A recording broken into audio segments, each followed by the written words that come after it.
What kind of king destroys the very city he swore to protect? Was it madness, betrayal, or something far darker? This is the story of King Alderyn, the ruler who turned his crown into a curse and his people into ashes. Stay with me till the end, because the secret behind his impossible choice will haunt you long after the flames die. Fire. King Alderyn was not born tyrant. He had once been the golden hope of Arinder, a prince with kind eyes, a gentle voice, and dreams of lifting his people from hunger and despair. The bard sang of his kindness. The farmers spoke of his compassion. And when he ascended the throne, they believed their kingdom would flourish. But power, as it often does, began to corrode. The crown that once seemed like a blessing grew heavy upon his brow. Whispers of treachery haunted his court, poisoning his trust. Nobles plotted behind silken curtains. Advisors smiled while hiding daggers in their words. And even the priests warned him of omens in the stars. At first, Alderyn resisted. He still walked among the common folk, still listened to the cries of widows and the laughter of children. Yet every day, the shadow inside him thickened. The plague had spread across Arinder, and famine soon followed. Crops withered in fields. Trade routes were raided, and war drums from rival kingdoms thundered at the borders. The once proud city of Caelthorn began to starve. The people who once praised him now cursed his name. Mad King. They spat, though few dared speak it aloud. Alderyn would pace his throne room in the dead of night, whispering to himself, "I am not mad. I am the only one who sees clearly." When his queen, Elenia, tried to soothe him, he would seize her hand too tightly and mutter, "They are coming for us. Even you cannot see it." She wept, but he no longer noticed. What broke him was not famine, nor the failing crops. It was betrayal, or what he believed was betrayal. A trusted general, whom Alderyn had raised from obscurity, was found meeting secretly with foreign envoys. The truth, that the man sought aid for starving people, never reached the king. All Alderyn saw was treason.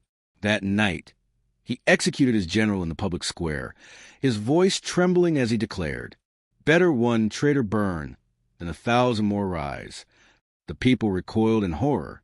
In their eyes, their king was no longer their savior, but a wolf who had forgotten the warmth of his flock. And from that moment, the embers of madness began to glow. The palace grew colder after the execution. The queen spoke less. The courtiers avoided the king's gaze, and Alderyn himself seemed to drift further into shadows unseen. He no longer dined in the great hall, but instead in a small chamber lit only by torches, where he muttered to fire as though it were a confidant. "They watch me," he whispered to flames. "They sharpen knives in the dark. But you burn away their lies." Servants claimed that the king no longer slept. At midnight, they would hear him pacing the corridors, his boots striking the marble like a war drum. Some swore they heard voices whispering back to him, though no one dared admit it too loudly. The queen pleaded, "Alderyn, you are frightening the children. Come back to us." But Alderyn's eyes had changed. Once warm, now they glimmered with a feverish light. "You do not understand," he told her. "Fire is purity. Fire reveals truth. It cannot lie. It consumes the wicked." And then came the night of the great riot. Hungry peasants gathered outside the palace gates, crying out for bread. Alderyn appeared before them, cloaked in black, his crown catching the torchlight. Instead of offering mercy, he raised his hand. "Thieves," he shouted, "rebels, all of you, you would see your king dragged into the mud. But I see you." And with that, he ordered his guards to set fire to the storehouses, burning the grain rather than handing it to his starving people. The crowd screamed as flames devoured the last of their hope. Mothers clutched their children, men howled in despair, and the city's night sky turned blood red. In the throne room later, Alderyn stood alone, staring into the hearth. He whispered, "They will not betray me now. Fire is loyal." It was then the court began to call him, behind closed doors, the Mad King. Queen Elenia's heart broke as she watched the man she loved unravel. Once, Alderyn had been her gentle husband, who kissed her hand before council meetings and laughed with her beneath the blossom trees. Now, he was a ghost wrapped in flesh, a stranger she could no longer reach. "Come back to me," she begged one night, gripping his face between her hands. "You are not alone. The people love you still. Do not let the whispers blind you." But Alderyn only shook his head, eyes wild. "You do not hear them. The flames tell me truths you refuse to see. They say even you doubt me." Her tears fell freely.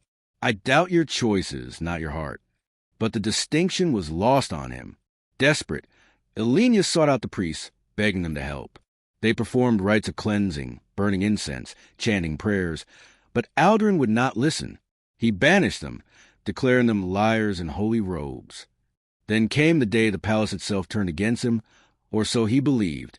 A small fire broke out in the servants' quarters, easily contained, but Alderyn saw it as a sign. He summoned his council and, with firelight dancing in his eyes, declared, "Caelthorn is rotten. The city itself conspires against its king. And what do we do with rot? We burn it." The council sat in stunned silence. Finally, an old minister dared to speak. "Your Majesty, you cannot mean—" But Alderyn's hand slammed upon the table. "I will not wait for the dagger in the dark. I will cleanse my city. Every stone, every sinner, every betrayer. Only then will loyalty rise from the ashes." The queen collapsed, begging him not to follow through. "You will not only destroy your enemies," she cried. "You will destroy your soul." But Alderyn only kissed her forehead gently, as though he were still the man she loved, and whispered, "My soul is already ash." It began with the ringing of the great bell at dawn. The people of Caelthorn awoke to the sound of soldiers marching through the streets, carrying torches instead of swords. At first, the citizens believed it was a defense drill. Then the torches touched the thatched roofs. One house, then another, then the granaries, then the markets.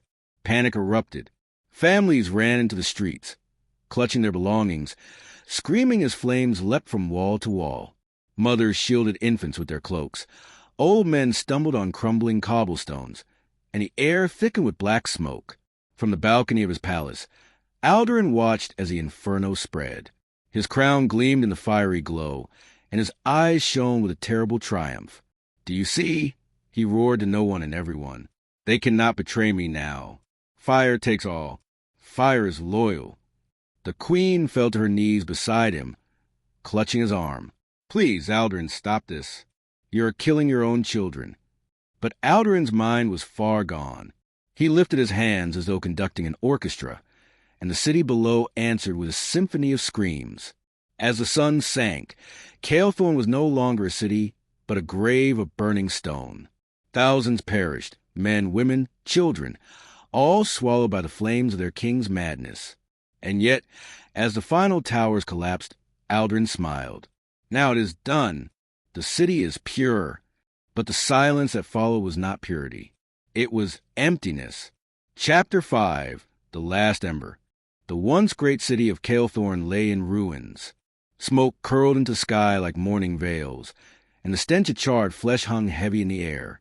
Where laughter once echoed in the markets, only crows remained. Alderyn walked barefoot through the ashes, his crown tarnished, his robe singed. He wandered like a pilgrim, muttering prayers to flames that no longer burned. The queen, broken with grief, could not look at him. She gathered what survivors she could, leading them away from the smoldering ruins. As she passed him, she whispered, "You are no king. You are only a shadow." But Alderyn did not hear. He was listening to the silence, waiting for the fire to speak again. Days turned to weeks. The kingdom beyond the city walls rose in rebellion. Word spread across the lands. The mad king had destroyed his own people. Armies gathered, eager to strike a kingdom already in ruin. When they reached the palace, they found no army to resist them. No courtiers, no guards, only Alderyn, sitting upon his throne in the blackened hall, crown crooked on his head. "Where are your people?" the conquerors asked. Alderyn smiled faintly, his voice barely a whisper. "In the fire, all in the fire." And with those final words, the last of his strength left him. He slumped forward, crown tumbling from his head, and the mad king of Arinda was no more. But the ashes of Caelthorn remained, a monument not to betrayal nor to war, but to the madness of a man who mistook fear for loyalty and fire for truth.